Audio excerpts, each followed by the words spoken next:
capítulo 2, verso 8 e 9 diz assim: minha é a prata e meu é o ouro, disse o Senhor dos Exércitos. A glória desta última casa será maior do que a da primeira, diz o Senhor dos Exércitos. E neste lugar darei a paz, diz o Senhor dos Exércitos. Amém? Pode sentar em nome de Jesus, adorando, exaltando o nome do Senhor.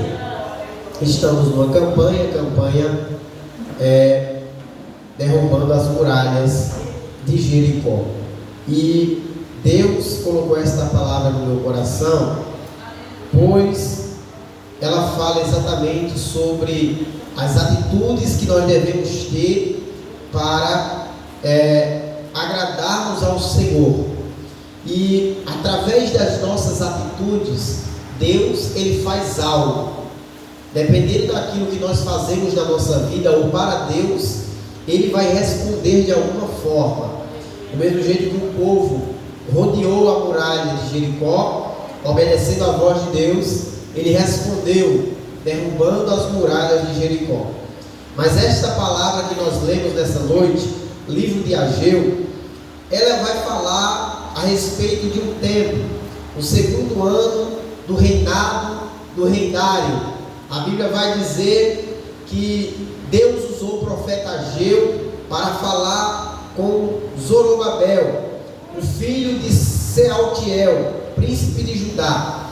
Deus vai usar a vida de Ageu, o profeta, para falar com o príncipe de Judá, com o filho de Josadaque, que também era sumo sacerdote. Então Deus vai usar Ageu para com a liderança política e para com a liderança espiritual do povo de Deus naquela época. E o que é que Deus vai falar através da vida de Ageu? Deus vai falar com o seu povo através de Ageu da seguinte forma: Deus olha para o povo e diz: chegou o tempo em que a minha casa deverá ser edificada, porque a casa do Senhor estava derrubada, porque o templo do Senhor estava quebrado, estava caído, estava deserto. Aí Deus vai olhar para o povo e vai dizer através de Ageu: vocês estão com as suas casas bonitas, vocês estão com as suas casas forradas, vocês estão com as suas casas cheias de gente, tem festa, tem pessoa, você entra e sai e tudo na sua vida corre normalmente. Mas enquanto tudo isso acontece, a minha casa está deserta. Mas enquanto as suas casas estão bonitas, a minha casa está derrubada. Enquanto as suas casas têm tudo de bom, tudo do melhor, a minha casa está quebrada.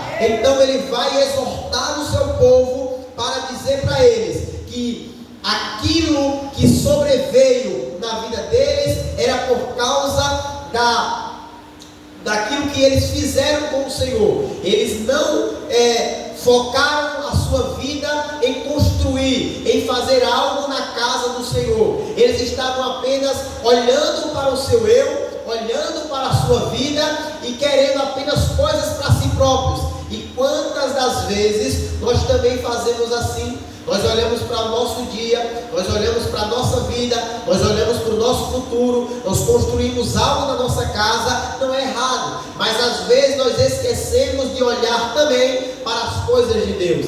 Às vezes nós pensamos tanto na nossa vida, às vezes nós pensamos tanto na nossa casa, às vezes a gente pensa tanto no nosso futuro, que a gente esquece de entregar as coisas do Senhor. A gente esquece de fazer a obra do Senhor. E aquele povo estava perecendo. E Deus respondeu para ele dizendo: vocês estão passando tudo isso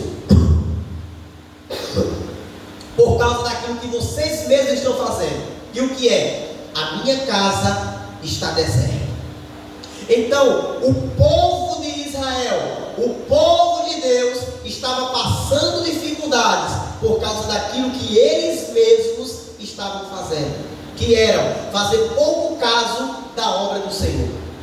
Então, irmão, olha o que é que Deus vai dizer: vocês trabalham e o seu trabalho é como se fosse nada, porque vocês ganham o seu salário e é como se você ganhasse o salário e colocasse em um saco furado, porque ganha hoje e amanhã perde. Vocês plantam, mas não colhem. Vocês recolhem pouco daquilo que plantam. Vocês comem e não se fartam. Vocês se vestem e não se esquentam. Por quê? Porque a minha casa está deserta. Aí Deus vai continuar dizendo: eu cerrei os céus e trouxe a seca sobre a terra, porque a minha casa está deserta. Então o povo estava passando dificuldades, então o povo estava passando por provações, mas as provações que aquele povo estava passando era por causa das suas próprias atitudes. Aí o que é que Deus vai nos ensinar nessa noite? É que existem atitudes na nossa vida que nos levam para um buraco. Entenda uma coisa, meu irmão: existem dificuldades que vêm na nossa vida que é por causa da nossa vida mesmo. Existem momentos difíceis que a gente passa que é por causa de algo externo, mas existem dificuldades na nossa vida que é por causa das nossas próprias atitudes. Existem dificuldades, existem provações que chegam na nossa casa, que chegam na nossa vida por causa das nossas próprias ações. Aí nessa noite Deus está te perguntando e você responde para você mesmo: o que é que você tem feito para o Senhor? Quem sabe aquilo que você está passando não é consequência de algo que você fez, porque a nossa vida é feita da lei da semeadura. Você planta e você colhe. E entenda o que eu estou dizendo: existem momentos que a gente passa difíceis que não é por causa da nossa vida, é por outras coisas, por coisas externas, mas existem coisas que acontecem na nossa vida que é por causa das nossas próprias ações. Cabe você separá-las, dividi-las. Aquilo que está acontecendo na nossa vida, na minha vida, é por causa de algo externo ou é por causa das minhas próprias ações? Aí qual é o problema da geração atual? Aí qual é o problema dos nossos dias? É que o povo quer culpar os outros, é que o povo quer culpar a situação da sua vida, é que o povo quer culpar as outras coisas, mas nunca olha para si próprio e diz: eu estou colhendo aquilo que eu mesmo plantei. E nessa noite Deus veio nos chamar, Deus veio nos exortar: olhe para você mesmo e veja o que você tem plantado. E talvez o que você tem colhido é por causa daquilo que você mesmo plantou. Então Deus vai nos exortar através dessa palavra: o que você tem colhido e o que você tem plantado. Se eu planto algo para o Senhor, que Ele se agradará de mim, pode ser que eu colha algo bom da parte do Senhor. Mas se eu não planto coisas boas, eu não vou colher coisas boas na minha vida. Não culpe os outros pelo que acontece na sua vida. Você é o único que pode escrever a sua história. Lá no Jardim do Éden, quando Adão e Eva comeram do fruto proibido, a Bíblia vai dizer que Deus olhou para Adão e disse: Adão, cadê você, Adão? Adão diz: eu me escondi, Senhor, porque eu estava nu. Deus olha para Adão e diz: quem te mostrou que eu estava nu? Aí Adão vai dizer: a mulher que tu me deu, ela me deu no fruto e eu comi. Aí Deus agora olha para Eva e diz: Eva, quem te deu do fruto que eu disse que não era para comer? Aí Eva diz: foi a serpente. A serpente me enganou e eu comi. Aí Deus não fala com a serpente perguntando, porque ele já sabia que era Satanás. Mas o que é que a gente tem de aprendizado? É que Deus ele vai dar um castigo para Adão, Deus vai dar um castigo para Eva e Deus vai dar um castigo para a serpente. Porque todos eles eram culpados por fazer aquilo que Deus não se agradou. Então às vezes a gente faz como Adão, às vezes a gente faz como Eva: a culpa é dele, a culpa é de fulano, a culpa é de cicrano, mas na verdade a culpa também é nossa.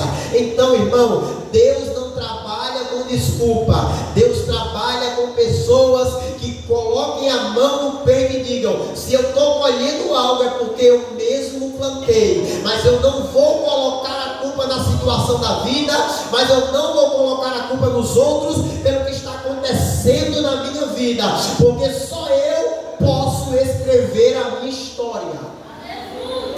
Então não culpe ninguém pelo que acontece na sua vida. Porque você saiu da igreja, foi por causa de fulano, foi não. Porque você fez isso, foi por causa de algo que aconteceu, foi não. Você é o único que pode escrever a sua história. Aquilo pode ter te impulsionado, aquilo pode ter te alavancado, te empurrado para fazer algo, mas as suas atitudes, só quem pode mudar é você. Então, irmão, nunca culpe a situação da vida ou os outros pelo que está acontecendo em sua vida, porque você pode mudar o curso da sua história. Quantos estão entendendo essa palavra nessa noite? Então o povo de Deus estava passando dificuldades, mas o culpado pelo que eles estavam passando era eles mesmos. Esse é o primeiro ensinamento que a gente tira dessa palavra nessa noite. Aí Deus vai exortar o seu povo, que aquilo que eles estavam passando era por causa da sua casa, que estava deserta. Aí o ensinamento que a gente tira é: nós não podemos cuidar da nossa vida e esquecer da obra do Senhor. A gente não pode cuidar da nossa casa e esquecer da casa do Senhor. A gente não pode fazer as coisas desse mundo e esquecer das coisas de Deus. Eu não estou dizendo que você não vai viver, que você não vai trabalhar, que você não vai estudar, que você não vai ter um carro, uma casa, conquistar alguma coisa. Não, eu estou dizendo que você vai ter tudo isso em sua vida, mas você não pode esquecer da obra do Senhor. Você não pode esquecer da sua vida espiritual. Hoje eu trabalhei, hoje eu tive um dia cansativo, hoje eu não tenho tempo de ler, hoje eu não tenho tempo de orar, hoje eu não tenho tempo de ir para o culto, hoje eu estou cansado, eu preciso ir dormir. E isso vai acontecendo dia após dia, após dia, após dia. Quando a gente menos imagina, nós não temos uma vida de intimidade com Deus. E nessa noite ele veio nos chamar. É necessário você tirar um momento, você tirar um tempo, você tirar algo da tua vida e entregar ao Senhor. Cuide do templo, cuide da obra, cuide da sua vida espiritual, porque assim como você cuida das suas coisas, você também deve cuidar das coisas de Deus.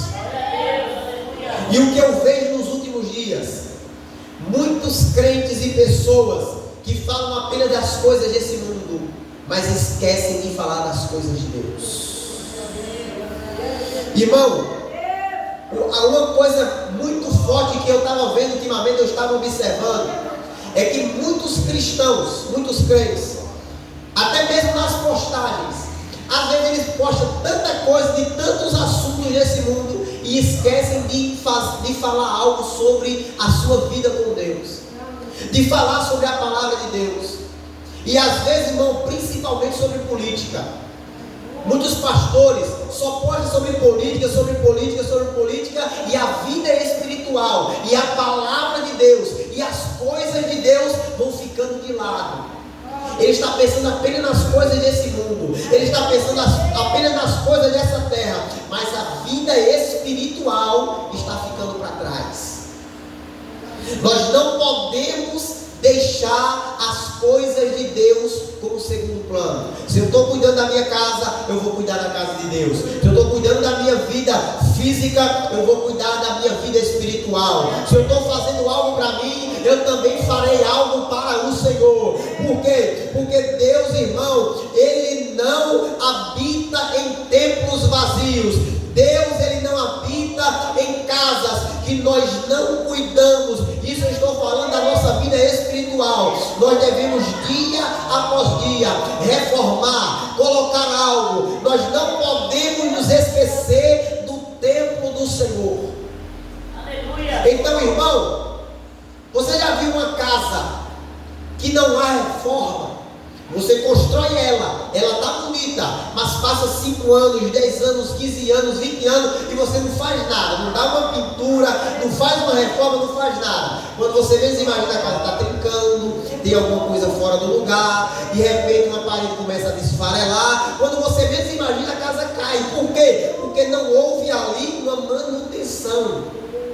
É necessário que haja manutenção no templo, na casa, na vida espiritual. Porque quando a gente passa muito tempo sem reformar, quando a gente passa muito tempo sem fazer algo, porque quando a gente passa muito tempo longe, quando a gente menos imagina, a casa cai.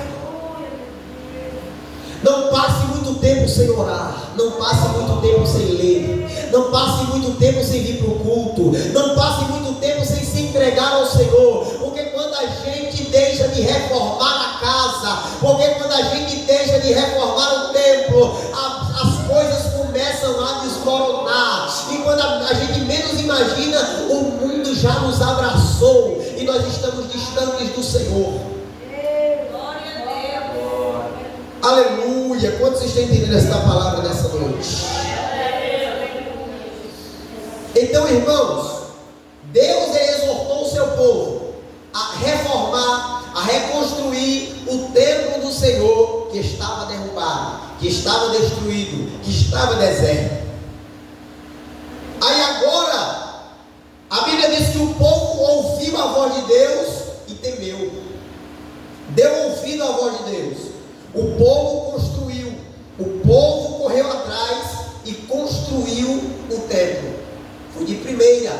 A voz de Deus foi ouvida pelo povo e eles reconstruíram o templo. Só que olha só o que é que Deus vai dizer. Se você quiser acompanhar capítulo 2, versículo 3. Quem de vós viu este templo na sua antiga glória? Deus vai perguntar para o povo. Qual dentre vós estava vivo, presenciou, vivenciou a glória desse primeiro templo?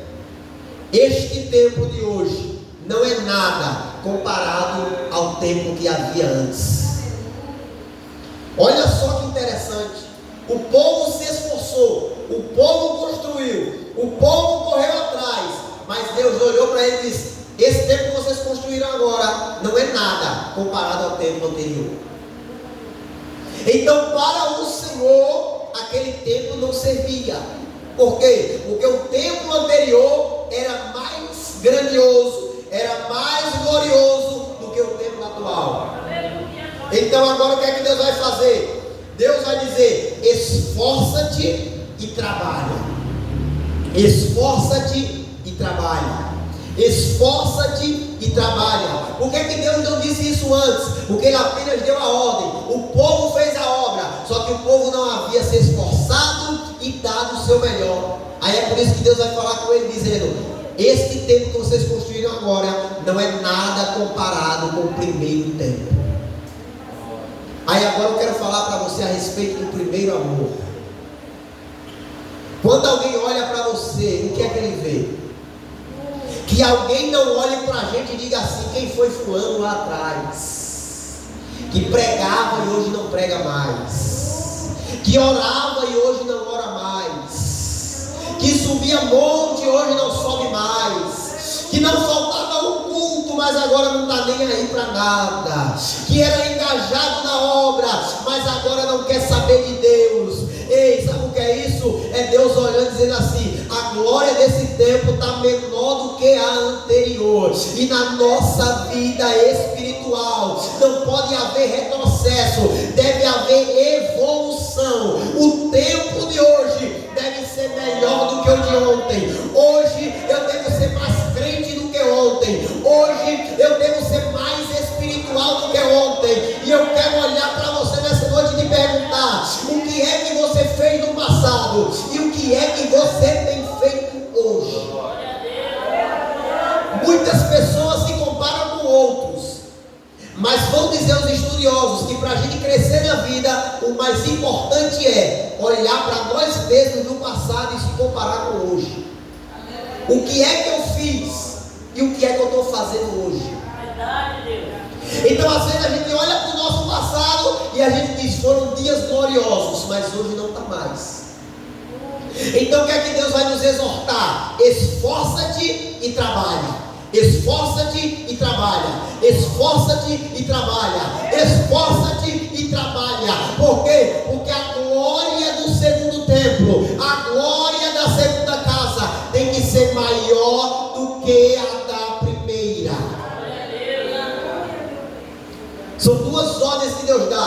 esforça-te e trabalha.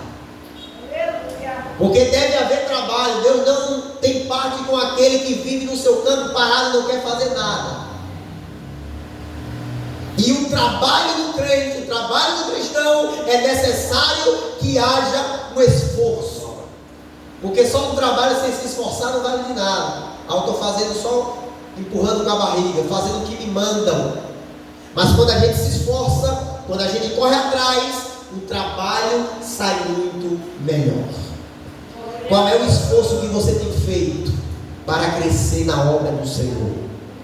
Qual é o trabalho que você tem feito para crescer na presença do Senhor? Para crescer espiritualmente. Não se contente com o templo que você está vivendo. Não se contente com pouca coisa. Não se contente com a tua vida espiritual. Não se contente com a situação atual. Diga: eu estou vivendo o que eu estou vivendo hoje, mas amanhã eu quero viver mais. Hoje eu estou orando pouco, mas amanhã eu quero orar um pouco mais. Hoje eu estou começando um pouquinho, mas amanhã eu quero fazer mais. Então a vida do cristão deve ser uma evolução. Se hoje eu faço pouco, amanhã eu quero fazer ainda mais para o Senhor. Quem está entendendo esta palavra nessa noite? Então, irmãos, a ordem de Deus foi: esforça-te e trabalhe. O povo se esforçou, o povo trabalhou. Só que, olha o que é que a Bíblia vai dizer um pouco mais adiante. O Senhor falou novamente com o seu povo e vai dizer a partir do verso 6 do capítulo 2: porque assim diz o Senhor dos Exércitos, ainda uma vez, daqui a pouco farei tremer os céus e a terra, o mar e a terra seca. Farei tremer todas as nações. Escute: e virão coisas preciosas de todas as nações. Então encherei esta casa de glória, diz o Senhor dos Exércitos. Aí vai para onde a gente leu: minha é a prata, meu é o ouro, disse o Senhor dos Exércitos. A glória desta última casa será maior do que a da primeira, diz o Senhor dos Exércitos. E neste lugar darei a paz, diz o Senhor dos Exércitos. O que é que a gente aprende aqui? Que até esse momento, quem tinha se esforçado, quem tinha feito algo, quem tinha corrido atrás, era o povo. Só que agora Deus vai olhar para o povo e vai dizer: agora sou eu que vou fazer algo acontecer. Aí Ele vai dizer: daqui a pouco farei tremer os céus e a terra, farei tremer o mar e a terra seca, e eu farei todas as nações trazerem coisas preciosas para este templo, e ele será construído. Aí ele vai dizer: e a glória desta última casa será maior do que a da primeira. Você não entendeu, mas eu vou lhe explicar. Ei, o que é que a gente aprende com essa passagem? É que enquanto o homem se esforçava com as suas mãos, enquanto o homem se esforçava com a sua própria força, a casa havia ficado pequena, incompleta, sem glória. Mas quando o Senhor colocou a mão, aí a glória do Senhor aconteceu. O que é que a gente aprende aqui, meu irmão? É que quando a gente faz as coisas com as nossas forças, com os nossos recursos, sempre vai haver uma limitação. Olhe para quem está do seu lado e diga assim para ele: você tem limites. Diga de novo: você tem limites. As nossas forças acabam, os nossos recursos acabam, aquilo que nós fazemos acaba, as nossas forças vão embora. Mas quando o Senhor entra no negócio, aí não acontece nada, aí as nossas forças não vão embora. Aí a gente olha para nós e diz: eu não sei de onde é que está vindo tanta força, porque já era para ter parado há muito tempo. Eu não sei de onde está vindo tanto recurso, porque aquela igreja era para ter fechado há tanto tempo. Mas quando o Senhor coloca a mão no negócio, Ele não fecha. Mas quando o Senhor coloca a mão em um lugar, em uma pessoa, em um ambiente, crente só acontece prosperidade. Ele não fecha, ele não destrói, ele não se acaba, porque a força, a prata, o ouro, ele é do Senhor Jeová. Aleluia! Aleluia!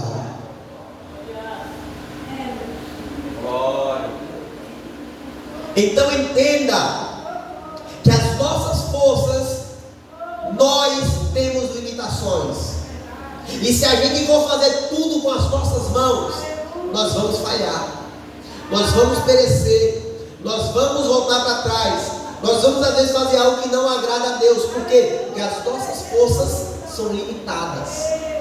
É por isso que Deus coloca a mão. Aí nós aprendemos mais uma coisa aqui. É que olha só que interessante. O povo de Deus se esforçou, o povo de Deus trabalhou, o povo de Deus correu atrás, o povo de Deus construiu o templo. Mas quando os recursos do homem acabou, aí Deus disse: eles não têm mais como fazer um templo melhor. Agora eu é que vou colocar a mão. É por isso que Deus não olhou para o povo e disse assim: tragam ouro e prata e coisas preciosas para esse templo, porque Deus sabia que o povo perecia. Aí ele disse: aquilo que esses homens poderiam fazer, eles já fizeram. Agora sou eu que vou fazer alguma coisa. O que é que a gente aprende? É que enquanto o homem puder fazer alguma coisa, Deus não vai pôr a mão. Mas quando o homem não puder mais fazer nada, aí agora Deus vai dizer: eu entrarei no negócio. Aí eu vou para uma situação bem delicada agora. Sabe por que às vezes Deus não cura? É porque nem o médico ele procurou. Porque ele ainda tem recursos para fazer alguma coisa. Sabe por que às vezes Deus não faz, Deus não abre porta de emprego? Porque ele diz que quer emprego, mas nem de casa ele sai para procurar. E às vezes a gente coloca a culpa em Deus e diz: por que a vida está assim? Não, irmão. Enquanto você puder fazer alguma coisa, enquanto você puder colocar a sua mão, enquanto você tiver recurso, Deus ele não vai fazer nada. Mas quando Deus olhar para você e ver que a força acabou, e ver que o recurso acabou, e ver que tudo acabou, aí ele vai colocar a mão e vai dizer: agora sou eu que vou entrar no negócio, porque a força dele acabou, porque ele não pode mais fazer nada, porque ele não pode mais nada. Então agora sou eu, o dono da vida, o dono do ouro, o dono da prata, e vou entrar na vida dele. Aleluia! Se você não pode mais fazer nada, se os teus recursos já acabaram, se a tua vida já foi de mal a pior e você não tem mais o que fazer, aí eu quero te dar uma boa notícia. É agora que Deus entra nesta situação. É agora que Deus coloca a mão e diz: eu entrarei neste negócio. Aleluia! Quem crê nisso, levante a mão para adorar o nome do Senhor. Pegue esta palavra. E o último para terminar. O verso 9 vai dizer que a glória desta última casa será maior do que a da primeira. Porque o objetivo de Deus na nossa vida sempre será que o último tempo seja maior do que o primeiro. O objetivo de Deus na minha vida espiritual e na tua vida espiritual sempre vai ser que o hoje você seja mais espiritual do que ontem. Ore a Deus, clame a Deus, busque a Deus, para cada dia ir mais fundo espiritualmente para o Senhor. Aí às vezes a gente olha para a nossa vida espiritual e diz: eu estou bem. Aí quando a gente vai olhar a história de muitos homens e mulheres de Deus que passaram por essa terra, a gente diz: eu não faço nem um pouquinho. Aleluia. Quando a gente vai olhar a vida de oração, a vida de entrega, a vida de leitura, a vida de consagração de homens e mulheres de Deus que passaram por essa terra, a gente olha para nós e diz: eu não estou fazendo nada, eu estou parado. Depois coloque na sua casa, quando você chegar, ou algum momento que você estiver livre, coloque lá no YouTube um documentário, A Fé Não Fingida, para você ver o que é que você vai ver naquele documentário. Eu assisti por esses dias. E a gente às vezes pensa que a nossa vida espiritual está muito bem. Aí quando a gente olha para os crentes do passado, a gente vê que a gente não está fazendo nada. A gente olha para homens e mulheres de Deus que já passaram e diz assim: quero ser igual fulano, quero ser igual cicrano, mas a gente não quer pagar o preço que ele pagou. A gente olha para a vida extraordinária de um homem de Deus, de uma mulher de Deus, mas a gente não passa meia hora de oração por dia. A gente olha para o homem de Deus, para a mulher de Deus, olha para a sua história e diz: era 3 horas de joelho, era 2 horas de joelho todos os dias, e ele não se cansava, e ele não parava. Alguém olhava para ele, alguém olhava para ela e dizia: esse daí parece que não vive, mas a sua vida era se gastar aos pés do Senhor. A nossa vida espiritual é rasa. A nossa vida espiritual precisa ir mais fundo. A nossa vida espiritual precisa mais de Deus. Então Deus nessa noite, Ele está te chamando. Investe no templo, investe na casa, investe na vida espiritual, investe nas coisas de Deus. Por quê? Porque somente assim é que nós vamos agradar ao Senhor. Como está o teu templo? Como está a tua casa? Como está a tua vida espiritual? E aqui eu fecho a Bíblia. Não deixe para fazer as coisas de Deus só quando vem para a igreja. Não deixe para ler somente quando você vem à igreja.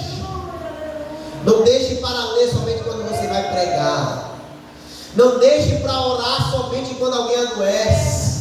Quando você está precisando, se entregue ao Senhor, clame ao Senhor, busque ao Senhor todos os dias, todas as noites. E somente assim você vai agradar ao Senhor, o nosso Deus. Amém? Quantos entenderam essa palavra nessa noite? Irmão, se eu passar daqui, não vai ser do Espírito, vai ser da carne. Eu quero que você guarde essa palavra no seu coração e coloque em seu coração o quão você precisa de edificar, de colocar o seu templo, a casa do Senhor em ordem. Amém? Agradeça a oportunidade em nome de Jesus. Que Deus te abençoe. Em nome do Senhor, já passo para o pastor Joelson, que estará encerrando o culto em nome de Jesus. Glória ao nosso